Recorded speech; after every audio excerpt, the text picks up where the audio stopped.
Guys, good morning everyone and welcome back to my new mini vlog. कैसे आप सभी लोग। आज के मिनी व्लॉग होने वाला बहुत ज़्यादा स्पेशल, क्योंकि आज के मिनी व्लॉग होने वाला है दिवाली मिनी व्लॉग और इसके थोड़े ज़्यादा पार्ट्स होने वाले हैं। और सबसे पहले हम गए थे मार्केट, जो कि दिवाली के दिन ही हम सुबह सुबह गए थे, बिकॉज मम्मी को टाइम नहीं मिल पा रहा था उनकी ड्यूटी की वजह से, इसलिए हम दिवाली के दिन ही शॉपिंग करने गए थे। और सबसे पहले हम गए थे शॉपिंग करने के लिए, कुछ सामान खरीदा डेकोरेशन वगैरह का, एंड देन फिर उसके बाद घर आ गए थे। घर आकर ये मूर्तियाँ भी हमने 2 न्यू खरीदी थी, एंड देन फिर उसके बाद सारा मंदिर की मूर्तियाँ नीचे सजाई थी मैंने। मतलब नीचे चौकी सस्ती है हमारे यहाँ हर दिवाली पे, तो मैंने वो सजाई थी ताकि मम्मी का काम भी आसान हो जाए, इसलिए मैंने कर दिया था ये वाला काम। एंड देन उसके बाद ये वाला दिया लेके आई थी मैं अपनी रंगोली के लिए, जो कि जिसका मैं फुल वीडियो अपलोड कर चुकी हूँ मिनी व्लॉग, जिसका आप देखना मत भूलना। एंड उसके बाद मैंने दिए रख दिए थे फुलाने के लिए, और दिए फुलाने के बाद उनको सुखाने के लिए भी रख दिए थे, जिनमें कि मैं बीच बीच में सूंघ भी रही थी। इतनी ज़्यादा अच्छी स्मेल आती है ना इसके अंदर से, इतनी मस्त लगती है मुझे इसकी स्मेल। फिर उसके बाद मैंने इनको रख दिए थे सुखाने के लिए ताकि पानी सारा सूख जाए। और मेरे को अचानक याद आया कि मेरे को रेडी भी होना है, क्योंकि इस बार था मुहूर्त हमारे जल्दी का। 1 तारीख को हमने दिवाली मनाई थी, क्योंकि इस बार 31 और 1 को दोनों दिन दिवाली थी, और 1 तारीख को 6 बजे तक थी सिर्फ, इसलिए हम जल्दी रेडी हो कर जल्दी पूजा करने बैठ गए थे। और मैंने ये वाला आउटफिट पहना था, आपको कैसा लगा कमेंट में ज़रूर बताना। फिर रेडी होने के बाद मैंने दिए भी लगा दिए थे, मतलब प्रॉपर तेल वगैरह और बत्ती वगैरह लगा दी थी उसमें। उसके बाद हम बैठ गए थे पूजा करने के लिए। फिर उसके बाद हमने की पूजा, जिसमें कि थोड़ा सामान इधर से उधर भी करना पड़ा, क्योंकि गोवर्धन पूजा भी हमने साथ ही की थी, इसलिए हम अपना सारा सामान उसमें चढ़ाते हैं गोवर्धन पूजा पर। आपके यहाँ ऐसा होता है या नहीं, आप कमेंट में ज़रूर बताना।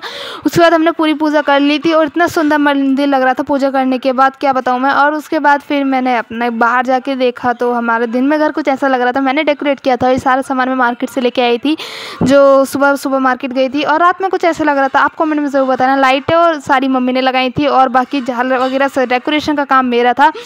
तो कैसा लग रहा है आपको कमेंट में ज़रूर बताना। और उसके बाद 2 छोटी छोटी लड़कियां भी आ गई थी, मम्मी उनके साथ खेलने लग गई। एंड देन फिर उसके बाद अंदर आकर देखा तो मैंने रंगोली में अपने दिया लगा दिया था, जो कि मैं अपनी रंगोली के लिए लाई थी, जिसकी फुल वीडियो मैंने मतलब मिनी व्लॉग अपलोड किया है, देखना मत भूलना। एंड देन फिर उसके बाद ये सब करने के बाद रात भी हो गई थी, तो मैं चली गई थी छत पर दिया लगाने के लिए। छत पे तो मोस्टली मैंने मोमबत्तियाँ ही लगाई थी, क्योंकि दिए सिर्फ नीचे लगाए थे, तो छत पे मैंने सारी मोमबत्ती लगाई। सबसे पहले मैंने बालकनी में लगाई थी, उसके बाद जो मेन छत होती है ऊपर वो लगाई, और उसके ऊपर एक और छत थी मेरे, वो उसमें भी मैं लगाई आई थी दिए। और क्या कहते हैं, मोमबत्ती और दिए लगाने के बाद इतना अच्छा लगता है ना, पूरा घर बिल्कुल अलग ही चमकता है, अलग ही दिखता है। तो क्या कहते हैं, इतना सुंदर लग रहा था, मेरे को तो बहुत ज़्यादा सुंदर लग रहा था। फिर मैं यहाँ पे जल्दी जल्दी सारी मोमबत्ती लगाकर सारा काम फिनिश करके चली गई नीचे, क्योंकि मेरे से एक चीज़ का वेट बिल्कुल नहीं हो रहा था, कि वो जो कि थी कड़ी चावल, उड़द चावल, जो कि मेरे फेवरेट होते हैं। और हमारे यहाँ रूल होता है कि हर दिवाली पे कड़ी चावल उड़द चावल बनते हैं, जो कि इतने ज़्यादा यम्मी टेस्टी होते हैं। बाकी दिन ये इतने टेस्टी नहीं होते जितने दिवाली पर होते हैं।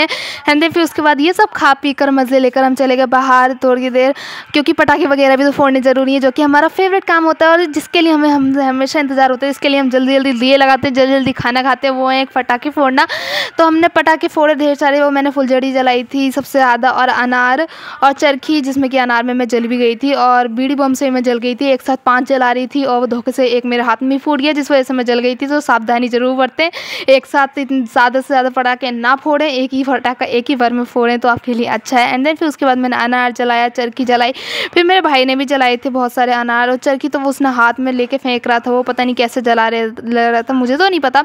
एंड देन फिर उसके बाद मैंने भी खूब सारे अनार जलाए, और ये पता नहीं क्या अलग ही टाइप का पटाखा था, जो कि अजीब से बस खाली जल ही रहा था, वो भी बहुत छोटे उसमें, और आँखों में अजीब सा कर दे रहा था। तो पता नहीं क्या ही था ये, मुझे तो समझ में नहीं आया। एंड देन फिर उसके बाद हमने अनार जलाया। उसके बाद एट द एंड हम तीनों ने जलाई फुलझड़ियाँ और अपनी दिवाली करी पूरी। और इसकी वीडियो मैंने अलग से डाली है, देखना मत भूलना। और हैप्पी दिवाली टू ऑल। हमारी दिवाली तो बहुत अच्छी बीती, आपकी कैसी बीती कमेंट में ज़रूर बताना।